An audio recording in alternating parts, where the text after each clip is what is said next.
പാലക്കാട് കൂറ്റനാട് നിർമ്മാണത്തിലിരുന്ന വീട് ഇടിഞ്ഞു താഴ്ന്നു. കൂറ്റനാട് സ്വദേശി ആരിഫിന്റെ വീടാണ് പൂർണ്ണമായും താഴേക്ക് ഇടിഞ്ഞു താഴ്ന്നത്.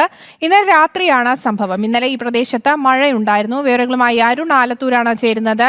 അരുൺ, എന്തായാലും കഴിഞ്ഞ ദിവസം മഴയുണ്ടായിരുന്നു എന്ന് അറിയാൻ സാധിക്കുന്നുണ്ട്. ഏത് സാഹചര്യത്തിലാണ് ഇത്തരത്തിൽ വീട് ഇടിഞ്ഞു താഴ്ന്നതെന്ന് നമുക്ക് അറിയാൻ സാധിക്കുന്നുണ്ടോ?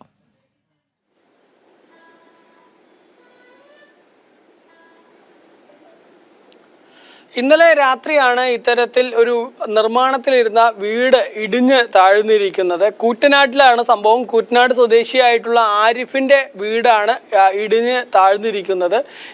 ഇന്നലെ വൈകിട്ട് വരെ ഇവിടെ നിർമ്മാണ പ്രവർത്തനങ്ങളൊക്കെ നടക്കുന്നുണ്ടായിരുന്നു. രാത്രി ആയതുകൊണ്ട് മറ്റ് തൊഴിലാളികളോ മറ്റോ ഉണ്ടായിരുന്നില്ല എന്നുള്ളത് വലിയൊരു അപകടം ഒഴിവാക്കി, അല്ലെങ്കിൽ ആളപായം ഉണ്ടായില്ല എന്നുള്ളതാണ്. അതേസമയം തന്നെ ഈ പ്രദേശത്ത് കഴിഞ്ഞ ദിവസങ്ങളിലൊക്കെ ശക്തമായ മഴ ഇങ്ങനെ പെയ്തുകൊണ്ടിരിക്കുന്നുണ്ട്. ഇന്നലെയും മഴ ശക്തമായിട്ട് തന്നെ പെയ്യുന്നുണ്ടായിരുന്നു.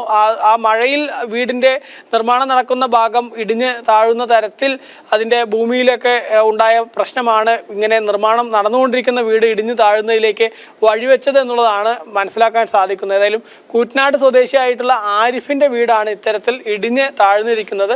പാലക്കാട് ജില്ലയിൽ തന്നെ ഇപ്പോൾ ഈ മഴക്കാലം തുടങ്ങിയതിന് ശേഷം നിർമ്മാണത്തിലിരിക്കുന്ന ഇപ്പോൾ രണ്ടാമത്തെ വീടാണ് ഇങ്ങനെ തകരുന്നത്. നേരത്തെ പാലക്കാട് തന്നെ നെന്മാറ ഭാഗത്തും ഈ നിർമ്മാണം നടന്നുകൊണ്ടിരിക്കുന്ന വീട് ഇടിഞ്ഞ് താഴുന്ന ഒരു സ്ഥിതി ഉണ്ടായിരുന്നു എന്നുള്ളതാണ്. ശരി, വ്യക്തമാണ്. അരുണാലത്തൂരാണ് വിവരങ്ങൾ നൽകിയത്.